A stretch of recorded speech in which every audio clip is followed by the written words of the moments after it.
term. Many of them have been working so hard for the last several weeks in their districts, trying to help their constituents navigate the chaoses that have been created by the Democrat shutdown.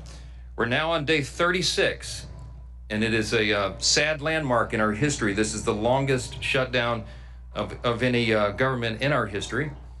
And they've also made history in a number of ways, which we've recounted every day in our daily press conferences. Remember, this is the first time in the history of America that any party has had the audacity to close down the government over a totally clean, nonpartisan continuing resolution.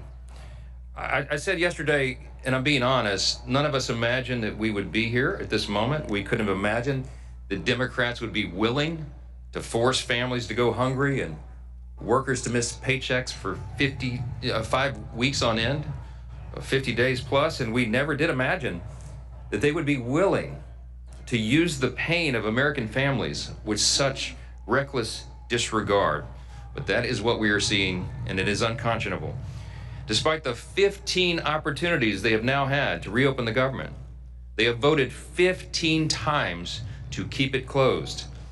That is the number that everyone has to pay attention to. All the Americans who are hurting because of this. They need to understand Republicans have voted 15 times to open your government, and the Democrats have voted 15 times to close it.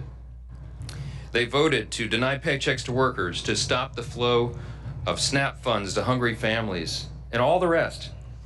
And still, somehow, they have the audacity to go on national television and gaslight the American people and try to pretend that somehow the Republican Party has some blame in this.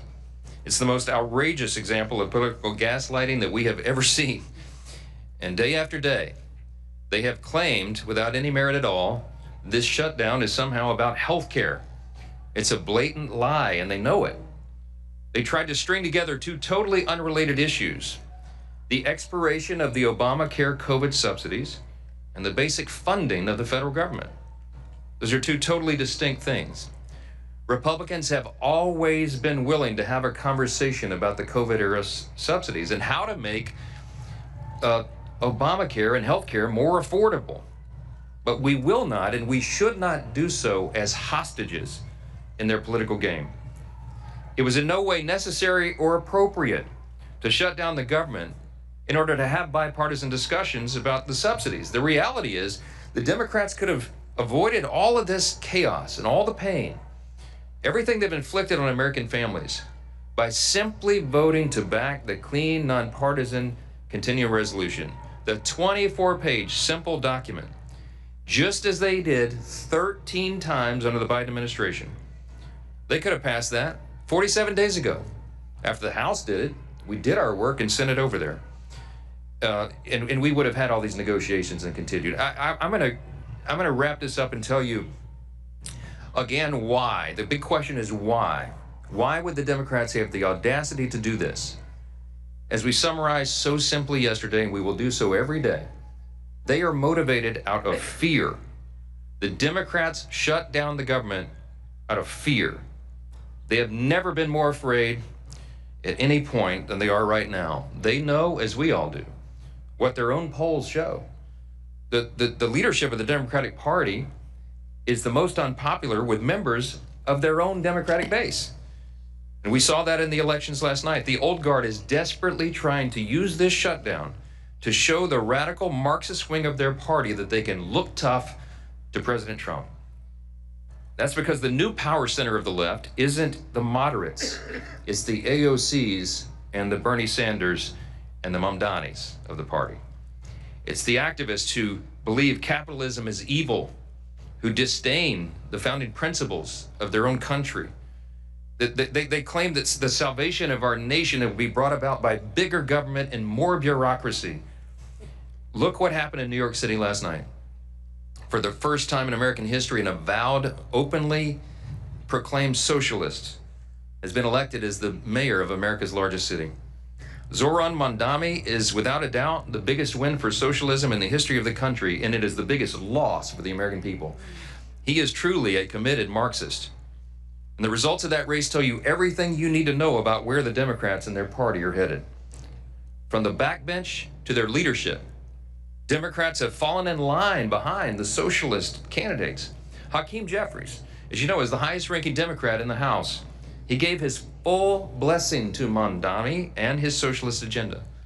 Chuck Schumer, the highest-ranking Democrat in the Senate and the highest-ranking Jewish leader in America, flirted with endorsing Mamdani all the way to the bitter end. Never mind the fact that Zoran has embraced anti-Semitic rhetoric and promised to arrest the Prime Minister of Israel if he visits New York City again.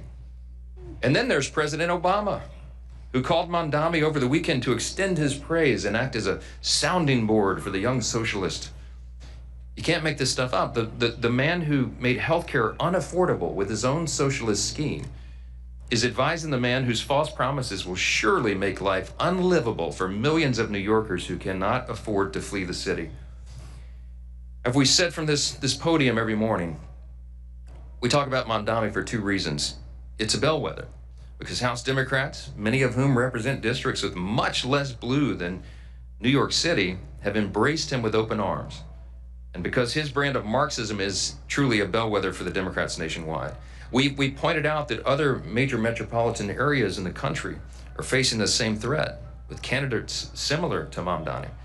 And we're going to continue to call out their effort to mainstream and normalize socialism and Marxism in America. Working families watching this play out have a right to know that socialism and communism are not just confined in New York City. They are quickly coming to a town near you unless you stand up and let your voice of common sense be heard. While Democrats hitch their wagon to the socialist agenda, Republicans are going to continue to act in good faith on behalf of hardworking Americans. And we will remind a new generation of Americans about the painful and inescapable realities of history. We'll have much more to say about this in the days ahead. There were no surprises last night. I'll just summarize on the election, and then I'll yield to some of our sophomore stars here.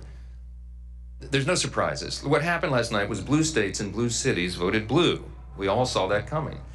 And no one should read too much into last night's election results. Off-year elections are not indicative of what's to come. That's what history teaches us. By the way, it's worthy of note that Zoran Mamdani himself only received a little over 1 million votes, 1,036,000 votes. There are 8.3 million residents in New York City. 8.5 million actually is the number, I think. So about 12% of the city voted to turn their city over to the communists. We'll see how that works out. The lesson is that common sense Americans have to stay informed, you have to stay engaged, and you have to vote and let your voice be heard. But back to the urgent issue of this moment. Unlike our Democrat friends, Republicans know there's no prize for the milestone we've hit today. No one wins in a government shutdown. We pray that Democrats wake up to that truth very soon. We are very hopeful that they will come to their senses and help us to reopen the government. Remember, it's about math. We have to have 60 votes in the Senate, and we only have 53 Republicans. The entire country is waiting and calling on Democrats to put their political fight aside and open the government. Until they do that and do the right thing, House Republicans will continue to do what we've done since day one, and that is helping our constituents navigate the chaos and confusion of the Democrat shutdown back in our districts. And that includes the members of our outstanding sophomore class, many of whom represented here today. Some of them are here, and we want to thank them for their leadership and their resolve, and they're working in their districts and in DC and being all over the place. One of those leaders is Congressman Russell Fry, our sophomore class representative. He was the president of the freshman class, and so he still gets that distinction. He serves on our elected leadership committee. And I will tell you that Russell has been a strong voice for common sense, for conservative values, and we're truly grateful to have him with us today. Mr. President of the class, I'll turn over the podium to you. Thanks. Anybody?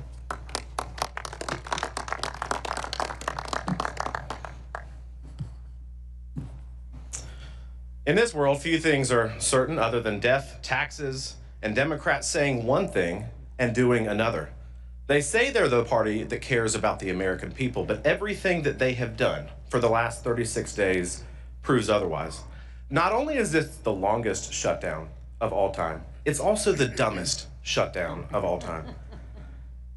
But now that the election charades are over, maybe Chuck Schumer and Hakeem Jeffries can get the political blessing of their new savior, Zoran Mamdani, to reopen the government, to pay our federal employees, to pay our troops, and to allow struggling families on SNAP to receive the benefits that they've had for a long time. But make no mistake, this is not about governing. This is about gamesmanship to the Democratic Party. But I think, and I have faith, that the American people are smart, that they recognize a lie when it is being told to them. For years, during the Biden administration, we were told that the border was secure by the Democratic Party. The American people were told that the border was secure. It wasn't. For years, we were told by congressional Democrats that President Biden's mental faculties were okay, that he's never been sharper. That was a lie. And now we're told by congressional Democrats, yet again, that it is a Republican shutdown when we all know that the simple math is that you need 60 votes.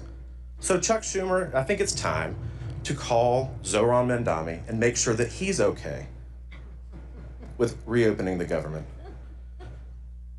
They're holding the government hostage at the expense of the American people.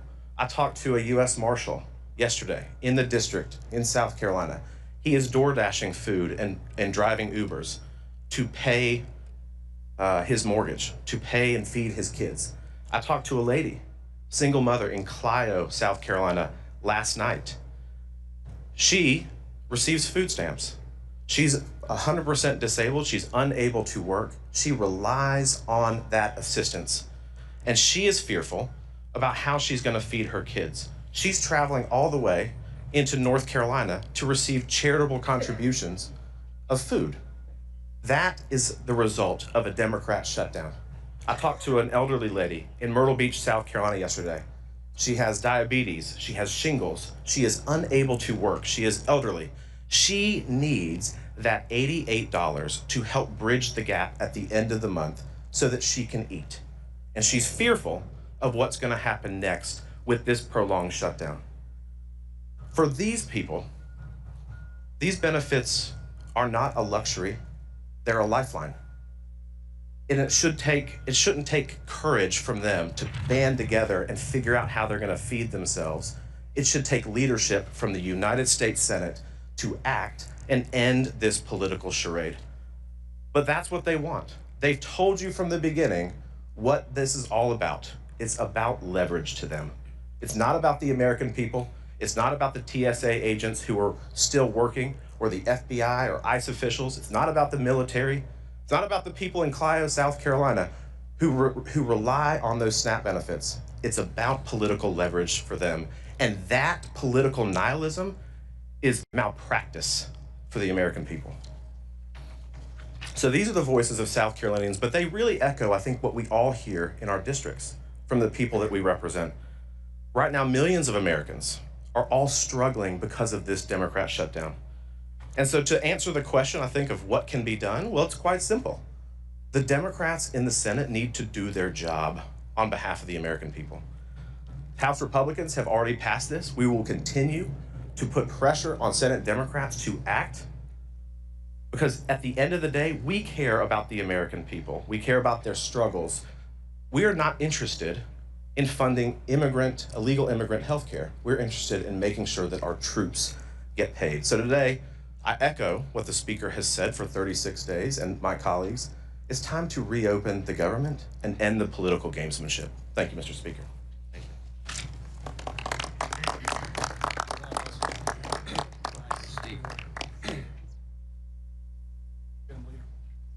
Thank you, Russell. And last night we saw the Democrat Party usher in their new leader. We've been talking about this for weeks, but it was made official. When the city of New York elected Zohran Mamdani, he became the new leader of the Democrat Party. And while the Democrat Party had no problem making the shift to socialism, which they embraced wholeheartedly, led by Hakeem Jeffries and others here, America, mainstream Americans, blue dog Democrats across America have not embraced socialism.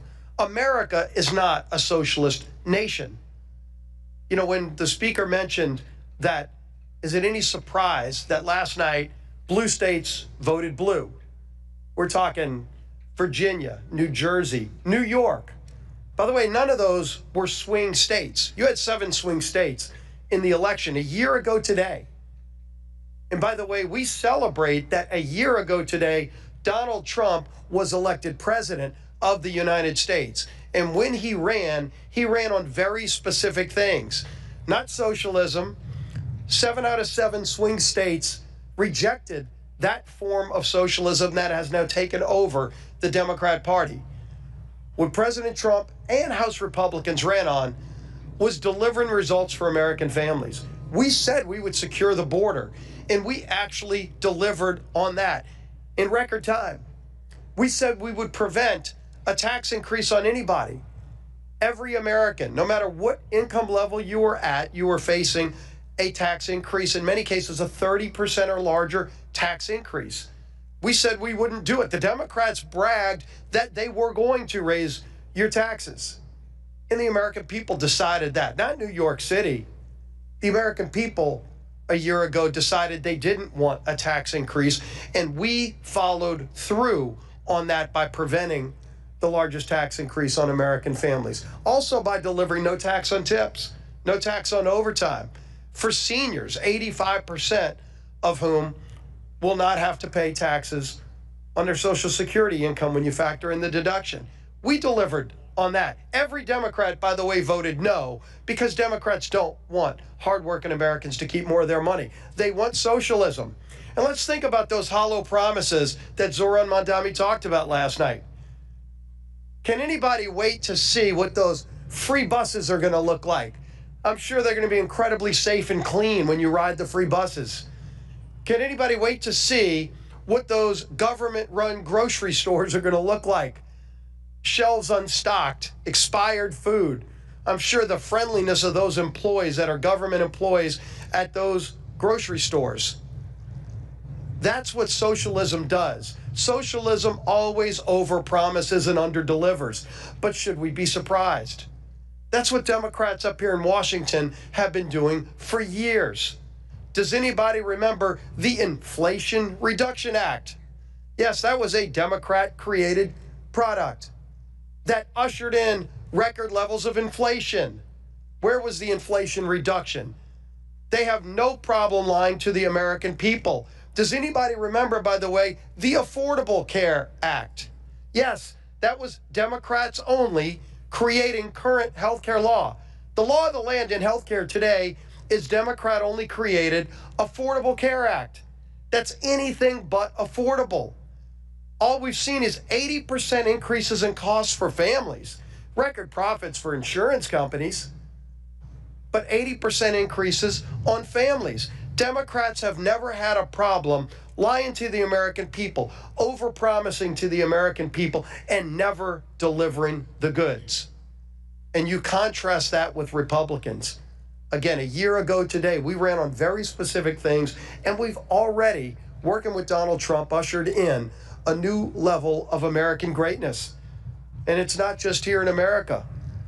We're finally starting to see that leadership around the world that we've been so desperately lacking when President Trump starts getting peace agreements in Middle Eastern countries, in other places. It's about delivering on promises for the American people. And all we're seeing during this shutdown is Democrats scared to death of the Mamdani wing of the party.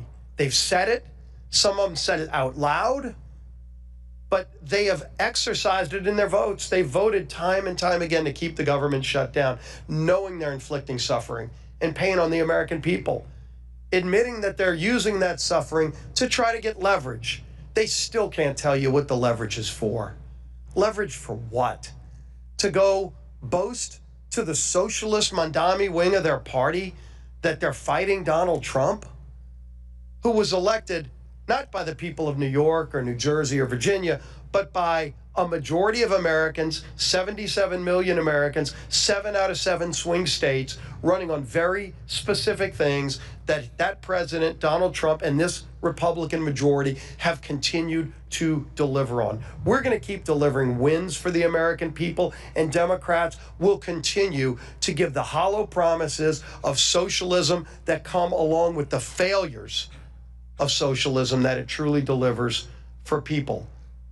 And yeah, people in New York, when they realize how bad socialism is, they can just leave like they've been doing for years. They can move to states like Florida, to Texas. They can even come to Louisiana. But if they ruin America, if they're able to take hold with socialism in America, where else are people going to go? There is no plan B to this great United States of America, and we're not going to let socialism take over in this great country. With that, I bring up our whip, Tom Emmer.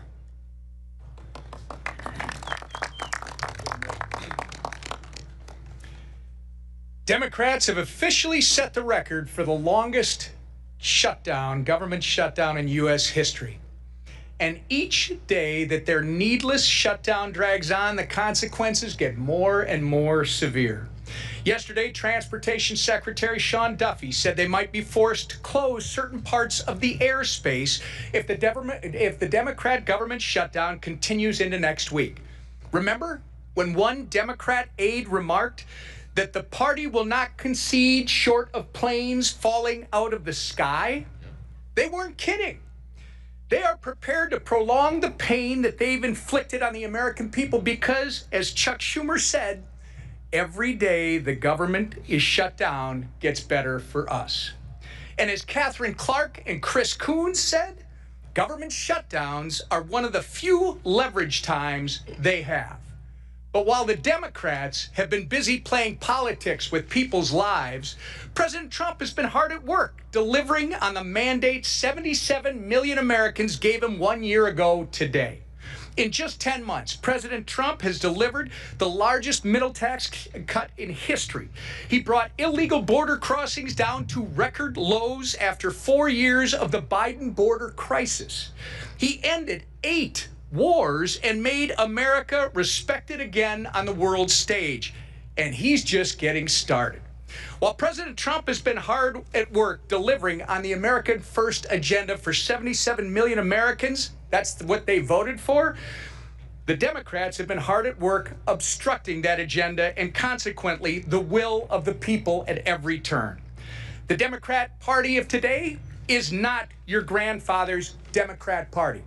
Nothing proves it more than last night's election results. From a communist mayor in New York City to a Virginia attorney general who said he wanted to murder his political opponent, pro-terrorist Marxist radicals are now the left's mainstream. We will prove that there is no problem too large for government to solve and no concern too small for it to care about. That is a direct quote from Commie Mamdani. And it should terrify every single freedom-loving American. This is the land of insanity Chuck Schumer and company have enabled with their party's political games, and now they must own the consequences. And with that, our conference chair, Lisa McClain.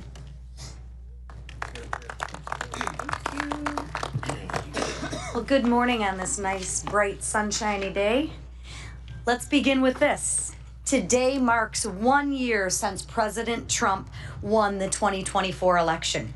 And since that day, Republicans secured our border, unleashed American energy, and delivered the largest tax cut for working families in history.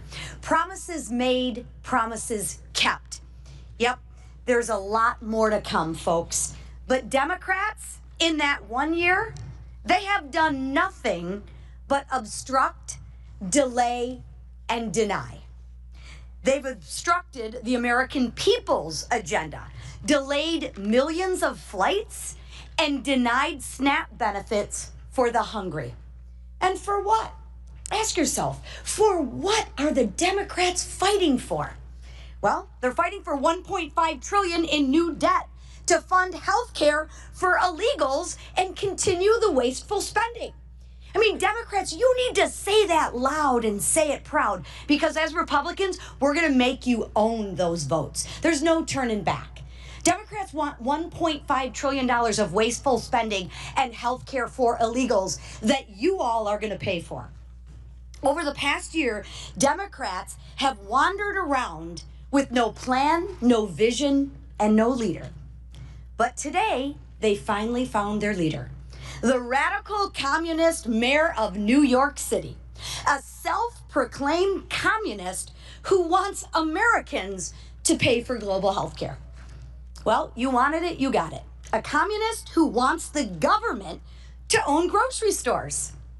And a communist who wants the government to tell you what to do with your hard-earned money. Because you see, the Democrats don't think you are good stewards of their money. The Democrats think the government can be much smarter with what to do with your hard-earned tax dollars. Versus the Republicans, we actually believe in people. We believe you can make good choices. We don't believe you need the government to tell you what to do, when to do it, and how to do it. We actually have a little faith in you. So does this sound familiar? Sounds almost identical to what the Democrats are leveraging the pain for the Democratic shutdown for. But let's be clear. Bowing down to the communists and socialists who control the Democratic Party, it has consequences. Whether you're one of the 3.2 million travelers stranded or canceled with flights, or the consequence of a family on food assistance wondering how they're going to get by. That's some of the consequences that the Democrats are okay using you to leverage for. Or a federal law enforcement officer going without pay while protecting our communities. But that's okay, because the Democrats think all law enforcement agents should probably just be defunded anyway, except when there's a problem in Detroit. And then all of a sudden, we're very thankful that the FBI and law enforcement came in to protect us. Bowing down to the radical demands of radical socialists is causing real Americans to suffer. Consequences for the safety of Americans, consequences for our economy, and consequences for your hard-earned money. And consequences gravely for our country. So Democrats, it is time to stop ignoring the consequences. It's time to stop bowing down. It's time to reopen the government, end the demands, end the shutdown, and let's get back to putting hard-working Americans first. Thank you. Thank you. Okay, questions? Yes, go ahead. I've called on somebody else. Go ahead. Thank you. We're having a press conference. Thank you. Go ahead. Yes, ma'am. And you should respect free speech. What's the question? What's the question? What's the question? I can't hear you because we have someone who doesn't respect the rights of their colleagues over here. I'd love to talk with you. Wait. I'd love to talk with you. Come to my office, okay? You have an obligation. Yeah. Yes. Yeah. Okay, let's talk about it. I've been doing that. We did that before the shutdown began. We went to the White House. We went and sat in front of the Resolute desk. We brought Leader Jeffries and Leader Schumer in, and we had a discussion. The president said, please don't shut the government down. It would cause all this pain to the American people. This has never happened before. It's a clean, nonpartisan CR that every Democrat, including you, voted no on September 19th. You voted to shut down the government. You voted to stop SNAP benefits. You voted to not pay the troops, not pay TSA, Border Patrol. You may regret it now, but that's your vote, and it's on the record. So the president had us in, and they didn't want to have a dialogue or debate. They thumbed their nose in it at him, and he had to do it. Appreciate it. Thanks for your input. Somebody give me a question that's real.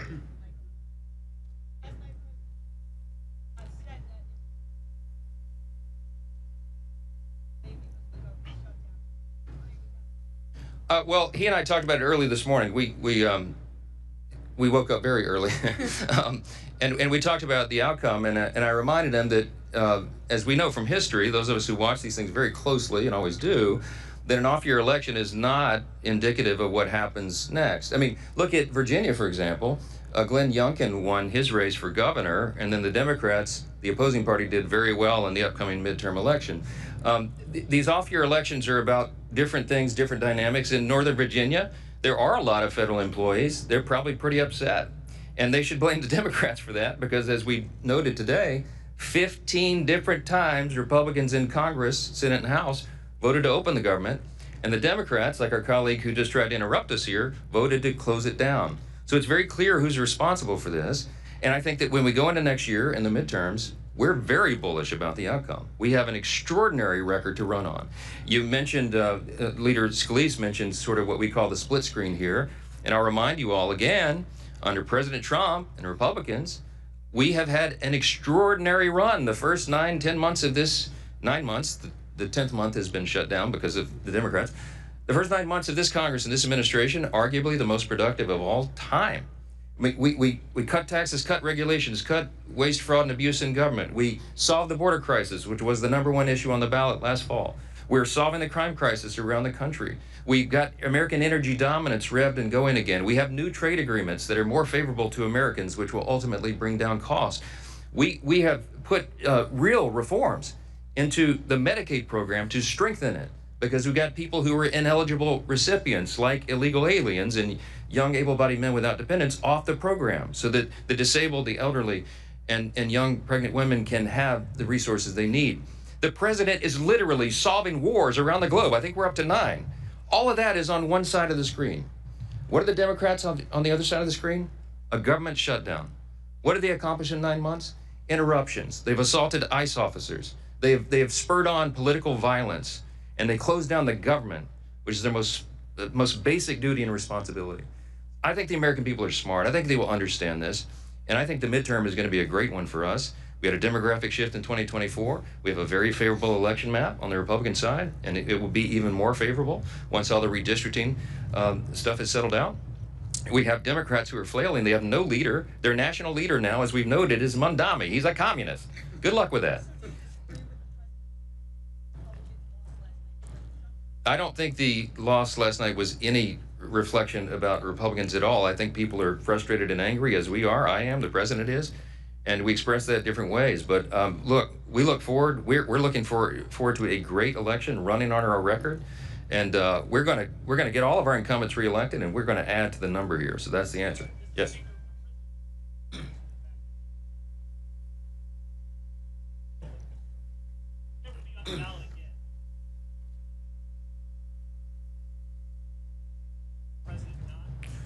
No, look, the question is, President Trump wasn't on the ballot. He's right about that. He and I spoke about that again, but I told him this morning what we've talked about many times and what I've said here before.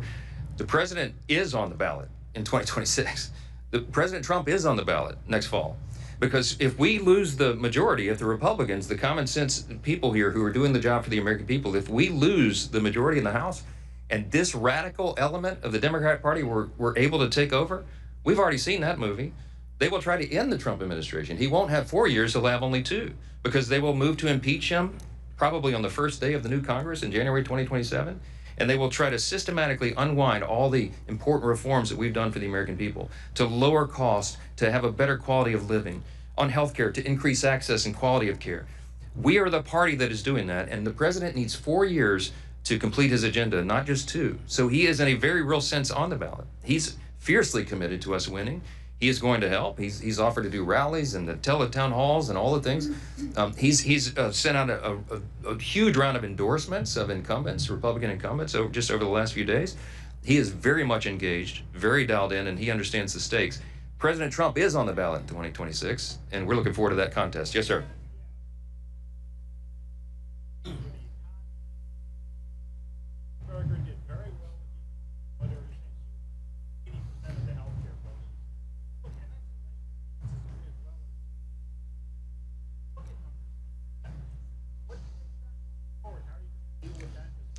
But the economy and healthcare are 2 of the primary issues in the country, clearly, and that's why we are delighted to run on our record. We are addressing that. We are delivering for the people. We are fulfilling our promises. President Trump got more votes, by the way, in Virginia and New Jersey than either of the 2 governor candidates, the Democrats there. And one of the things that we ran on was improving these. We passed the American Families Tax Cut, the big beautiful bill, and got it signed into law on July 4th. Many of those provisions will be coming into play now. It was filled with pro-growth policies. The people standing behind me all worked individually and collectively very hard on that legislation. And the American people are going to feel the positive effects of that before they vote next fall. We did it early enough so that the economic effects could be felt. And you're going to see costs go down and quality of life improve. Our policies lead to that. Socialism does not. Socialism does not lower costs. It doesn't lead to lower costs. It leads to human misery. It leads to the decay of society. It has happened everywhere. When the socialists, Mamdani, and the Democrats here, Leader Jeffries, Apparently he's a socialist now. He endorsed Mamdani. He owns the results there. But when they come out and they go out into their districts next year and they try to tell people that socialism is the way of the future, anyone who studies history will tell them the opposite. The AOC and Bernie and Mamdani and Jeffries, they don't tell people that when government takes control of everything, you have to give up your freedom, your liberty, your opportunity, your security are yielded to the government, and that the government controls everything. You don't have choices anymore. You don't have incentive. You don't have human dignity, because we represent and we respect the individual inherent value of every single person. We don't judge anybody by the color of their skin or what zip code they live in or whatever. We are all Americans. The socialists and the Marxists divide us into camps, and they value you not as an individual, but on the merits of the group that you are collected into. And they will take away everything from you as they promise to give you everything. It's a lie. It has led to the murder of tens of millions of innocent people in the 20th century alone. That is not who we are in America. And we are proud to go out and run on our record and on those truths of the founding principles of the country, because that's what's going to save us. Olivia.